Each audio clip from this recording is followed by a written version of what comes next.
motherfucker. I'm so broke, if a nigga rob me, he'll just be practicing. It is no secret that us as Americans are going through crazy inflation and a job and housing market crisis. The price of rent, home ownership, and even food prices have skyrocketed in these past few years. Did you know that the average American is in debt? When I say the average American, I mean at least 80% of Americans, and US people, Americans of course, are in debt.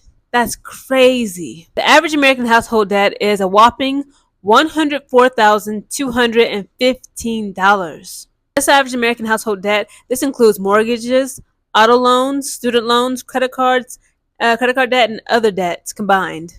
Now, again, like when you think about the average debt that Americans have, you also have to take into account the average salary. So the average salary that Americans make on average annually, the average salary for an American is $59,428. Debt traps are everywhere. When you think about living in America as an American, debt is literally everywhere. Before people, like, really when you think about it, as teenagers, before we actually are legal adult at 18, a lot of some parents allow their teenagers to have credit cards. Let's say you're a college student, you're 17, 18, 19 years old.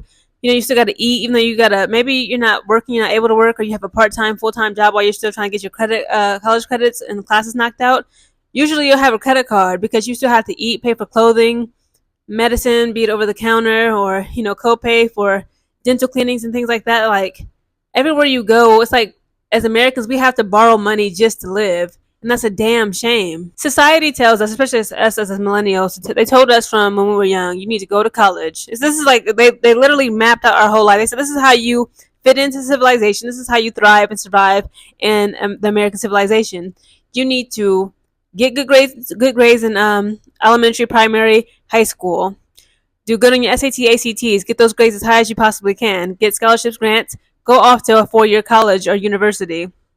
From that college or university, you're going to enter the job market, pay back all the student loan debt that you've accrued, and then get married, have children, buy a house, buy 2 cars, a home, 3-bedroom, 2.5 bathroom, 2-car garage, a home, picket fence, backyard, front yard. And but again, like, all these things are going to accrue more debt. Okay, that's the problem. Okay, so you buy the house, you get the wife, your husband, you got the 2.5 kids, you got the little boy, the little girl, you got the dog, the cat, the goldfish. And then I want you to work like a slave, like a dog, for, let's say, now it used to be 65 years, but let's be real, that's not going to cut it. Nowadays, they want you to work about, again, with all these debts you've accrued, 75 to 80. You're pretty much going to be working till you're dead. And then once you are no longer a young, fit, healthy young man and young woman, you can now live off the fruits of your labor. You can now enjoy retirement at the ripe old age of 75, 80, 85, 90 plus.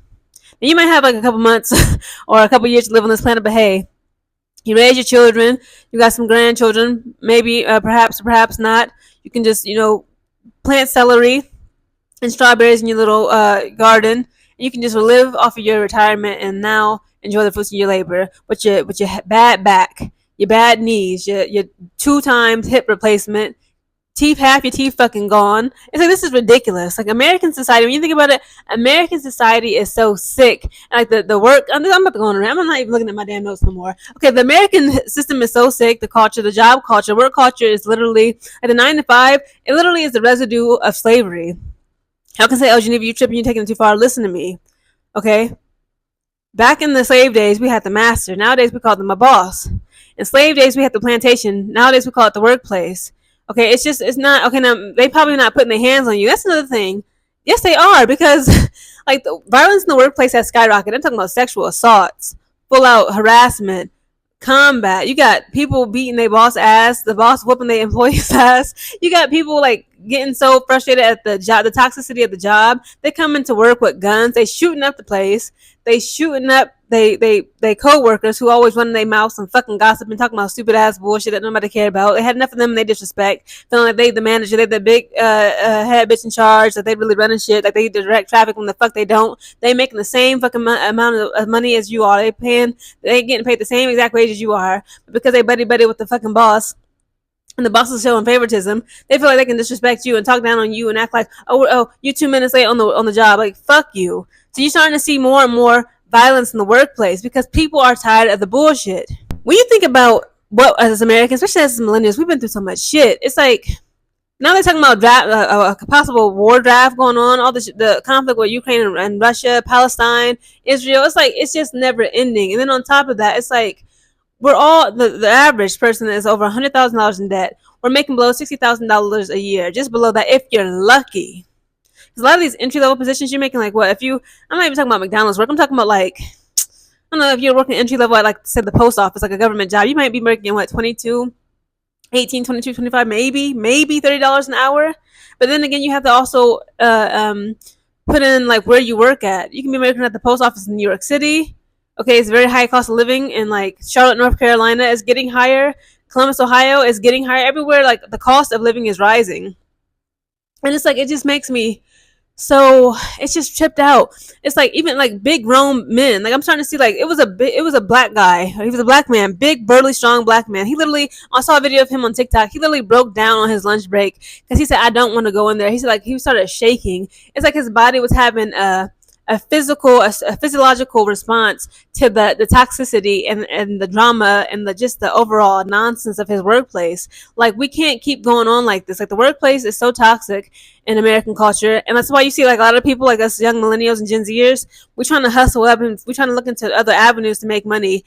And even if it means having a cutback or we have to have our salary cut because we realize now that time is the most precious resource we have on this earth. It's not money. Like me, I wouldn't mind getting like as long as again like I can live comfortably, right? Now everybody's comfort level is different, but I wouldn't mind taking a pay cut as long as I had time. Like imagine if I worked like honestly if I worked a job where I had to work like just 3 or maybe 4 days out of the week max, 8-hour shifts, 8 to 12-hour shifts, and I was making like just say $50,000 a year. I had enough, to save and shit, and like I wouldn't give a damn. Again, like I'm not trying to be a millionaire, multi-millionaire, billionaire. I'm just trying to enjoy my life, okay? I'm trying to make enough money to set aside a comfortable nest egg if I want to take a vacation just twice a year. I'm just want enough money to actually buy a home, possibly start a family, right? And just have enough money to like pay off debts completely and, have health insurance. That's another thing. It's like just like the fact that so many of us as Americans, we have to rely on our employer for health insurance just to get adequate health care, medical care, just to be seen at a hospital, be it dental, eye, vision, women's health, mammograms, pap smears, men's health, like everybody getting cancer these days. It's just like, how are we to survive? Like, this is not sustainable. We have to be honest with ourselves. Capitalism is not sustainable.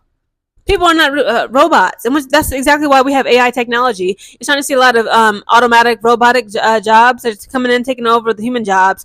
I see like now I like to keep up with some STEM news, and they're testing out self-driving semi trucks because again like why? Because again like they understand that as human beings we're emotional creatures.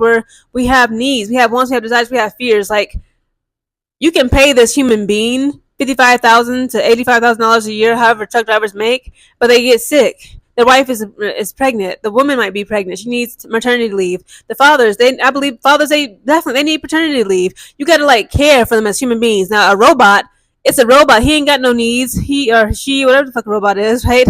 They don't have needs like human beings do. They don't have emotions, and like you can cuss them out and not worry about getting your ass beat.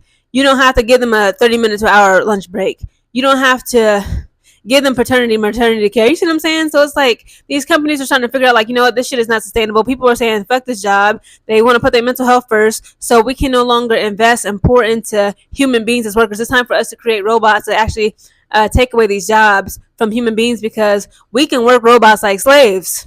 As Americans, we must avoid that. I'm sorry, back on topic. We gotta stop with the flex culture, especially as black people. Stop with the jewelry, the Dodge Chargers, the S-Cat packs, whatever the Scat pack, whatever the fucking cars is. They are cute, but still, they're 55,000 plus. It's like you don't want to be in debt. Okay, student loans, you gotta be very careful. Now, me, I just thank God, I just finally paid off all my student loan debt. I'm debt free, and I made a video about that some months ago. If you want to check it out, it's here on this channel. And I'm just so blessed. I'm so blessed. I got a high credit score. No, that's just like I just feel so lucky. I'm healthy, but I'm tired of this fucking job. I'm tired of being in the military, and I'm getting out. I plan on getting out next year. But yeah, other ways for Americans to avoid that, again, say no to flex culture. Stop acting like you got it. Stop trying to keep up with the Joneses. We must pull our resources together, especially as black people. We are the most independent race. And it's like, here's the thing. It's like, there's nothing wrong with marriage. Marriage is actually a good key of wealth building. Shout out to all the married couples out there. Because with marriage, again, you have two incomes. You're living in one household, like one apartment or one home. Both of y'all can share responsibilities and stuff. But also, with marriage becomes family planning. If you want to, now listen, especially women, listen to me, goddammit, women and black people. If you don't want to be poor, or rather, shout, kick it to you like this: if you want to be poor, have a child or children out of wedlock. You see any kids in this background? You see any kids? That's how I was able to pay off all my damn debts. I don't have another mouth to feed. I don't have a fish, a dog, a cat. I don't have children. One, I'm not married. I would never bring, again, like this to me personally, it's not wise for a man or a woman to have children out of wedlock.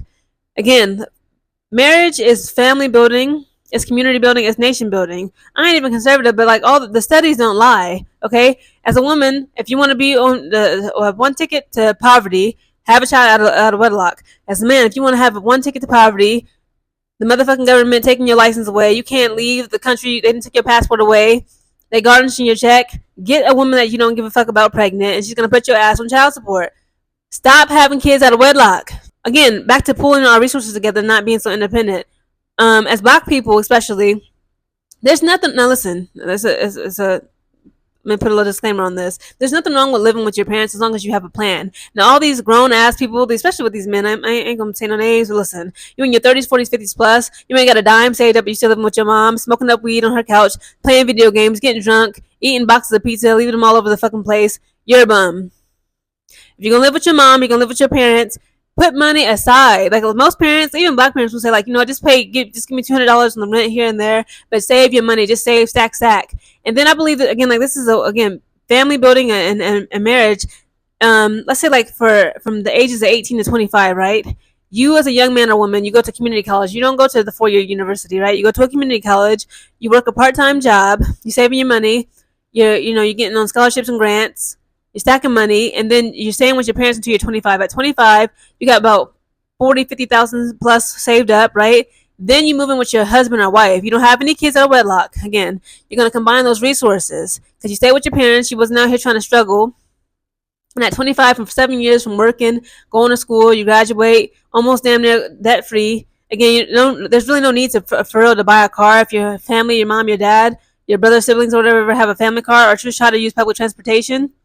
And then like you move out at 25 once you meet your spouse, and then you'll have literally thousands upon thousands of dollars to put down as a down payment on a home. You ain't got no kids, y'all can keep saving up for them for daycare and etc. You see what I'm saying? Like, again, marriage and family planning is family building, is community building, and nation building. And stop keeping up with the Joneses. It's okay to treat yourself here and there, but say no to flex culture. In order for Americans to stop being broke, we must change our culture. Okay, we must change our flex culture. We must change our ways. No more being independent. Again, I would say this as a very independent person, but at some point, it does make sense to actually find a life partner and to avoid having babies out of wedlock when you're not ready, and actually put aside money and learn how to save, invest, and avoid debts or eliminate debts aggressively. As Americans, we must change our culture.